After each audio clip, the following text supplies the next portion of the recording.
Chapitre 26.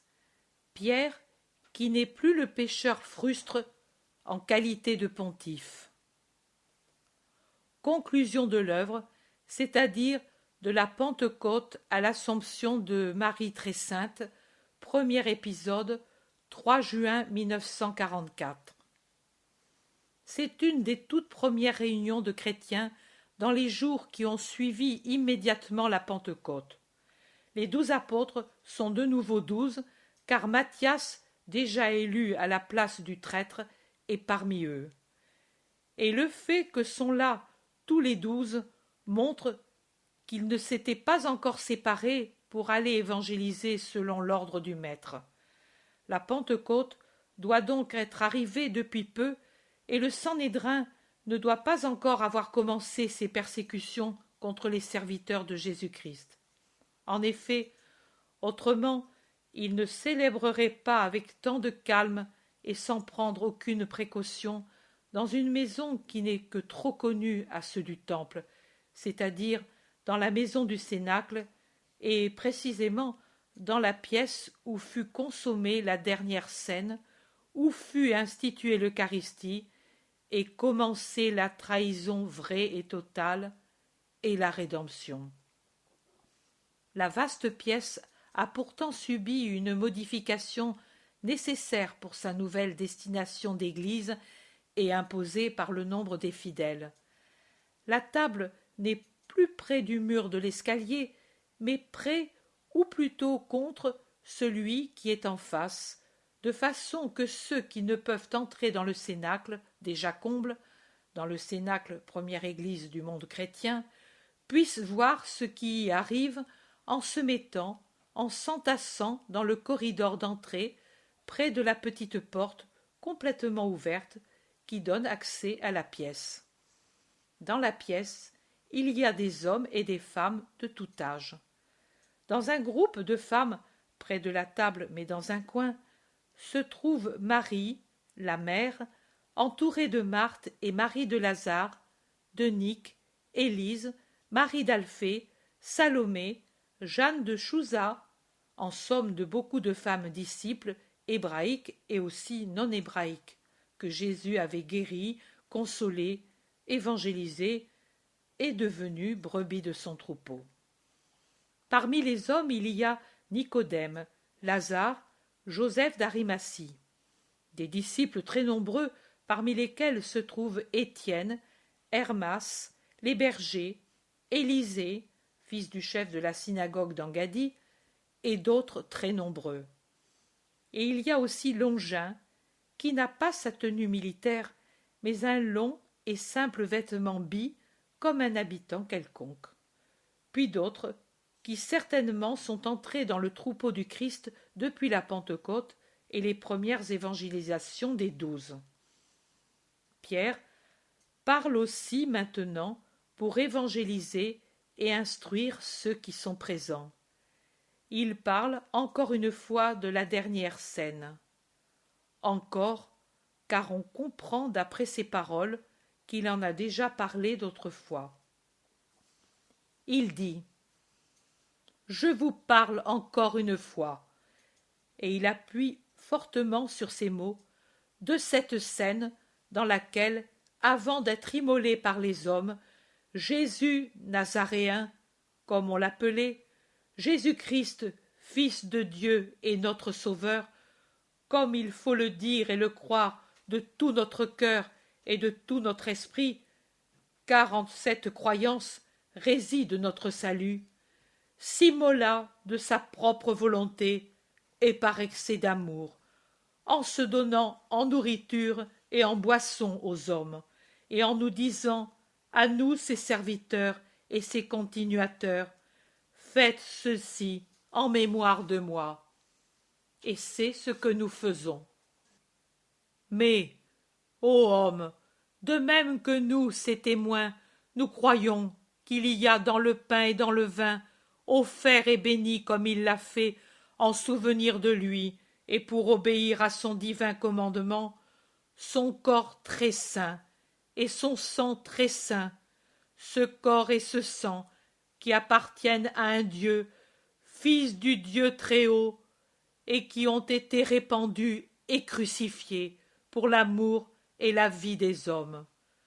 De la même façon, vous aussi, vous tous, entrez à faire partie de la véritable, nouvelle, immortelle Église prédite par les prophètes et fondée par le Christ. Vous devez le croire.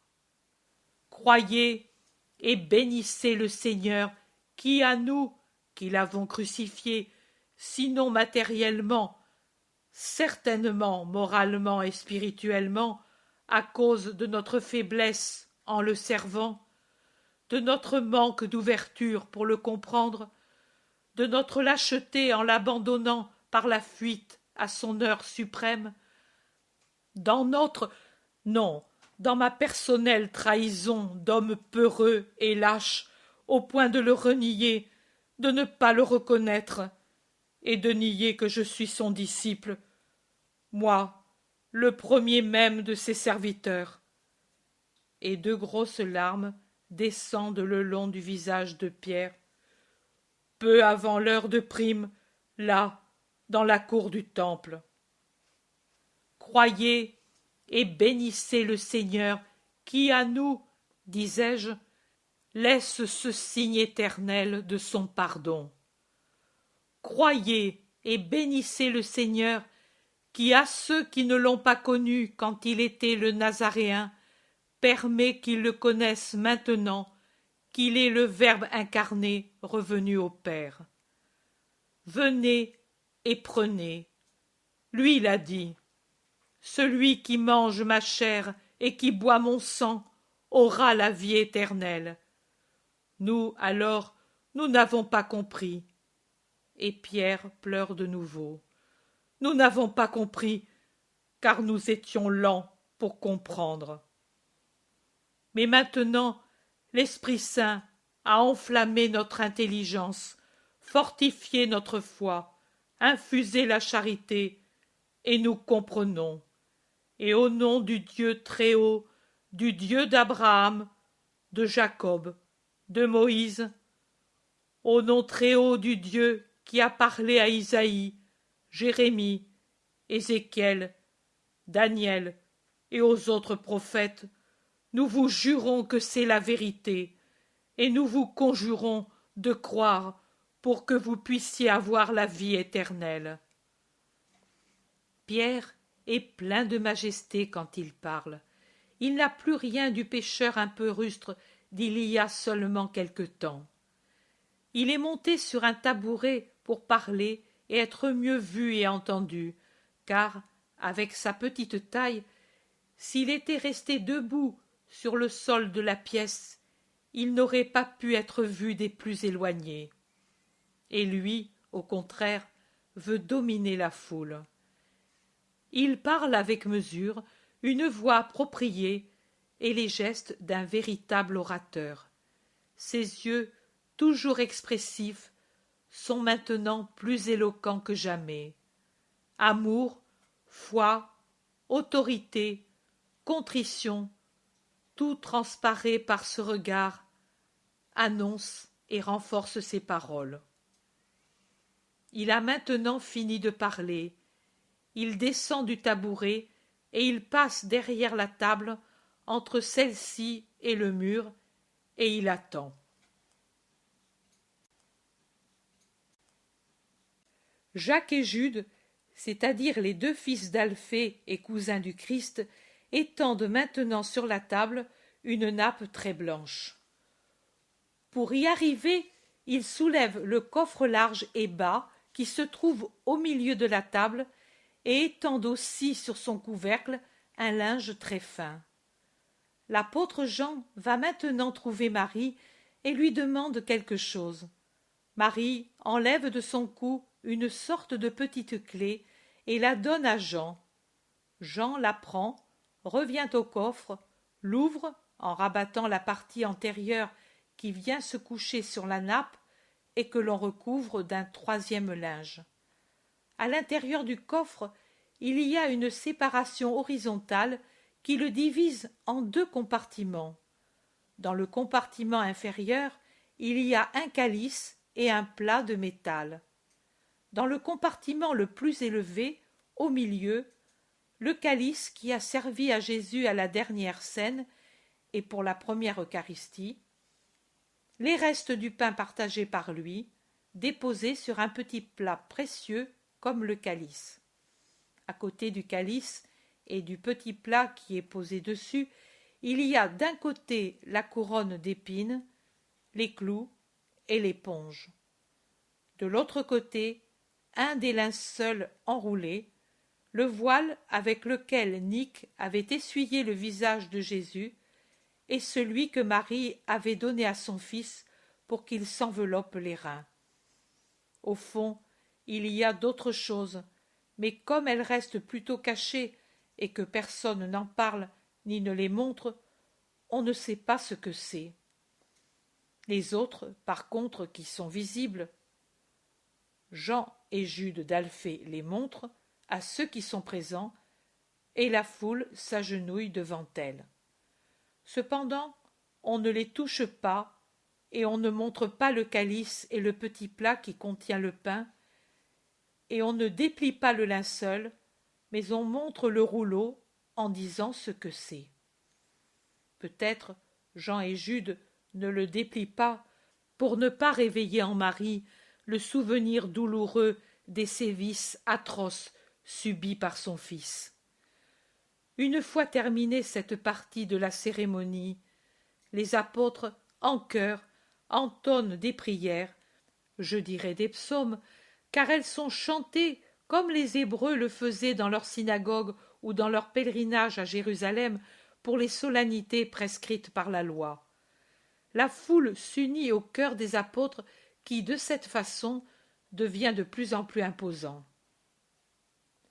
Enfin, on apporte des pains et on les place sur le petit plat de métal qui était dans le compartiment inférieur du coffre, et aussi des petites amphores de métal elles aussi.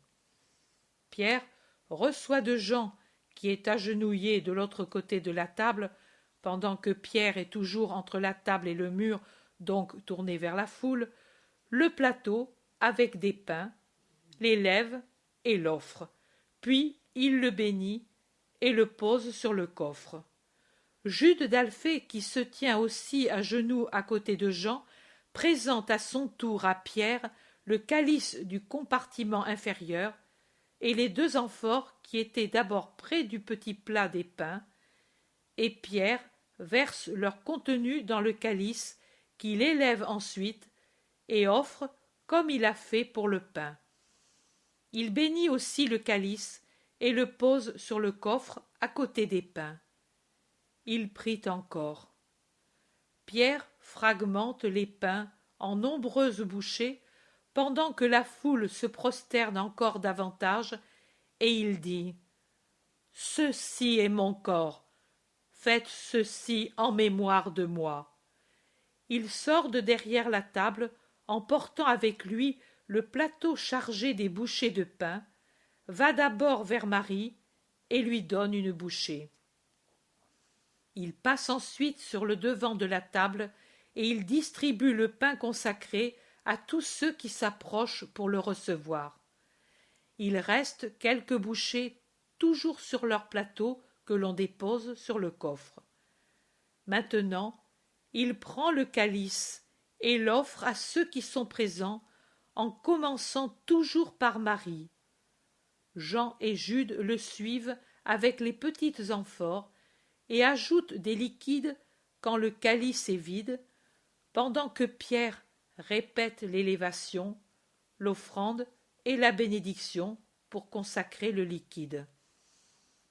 Une fois que l'on a contenté tous ceux qui demandaient de se nourrir de l'Eucharistie, les apôtres consomment le pain et le vin qui restent. Ensuite, on chante un autre psaume ou un hymne, et, après cela, Pierre bénit la foule qui, après sa bénédiction, s'en va peu à peu. Marie, la mère qui est restée toujours à genoux pendant toute la cérémonie de la consécration et de la distribution des espèces du pain et du vin, se lève et va près du coffre. Elle se penche par-dessus la table et touche du front le compartiment du coffre où sont déposés le calice et le petit plat qui a servi à Jésus à la dernière scène, et dépose un baiser sur leur bord. Le baiser est aussi pour toutes les reliques qui y sont rassemblées. Puis Jean ferme le coffre et rend la clé à Marie, qui la remet à son cou.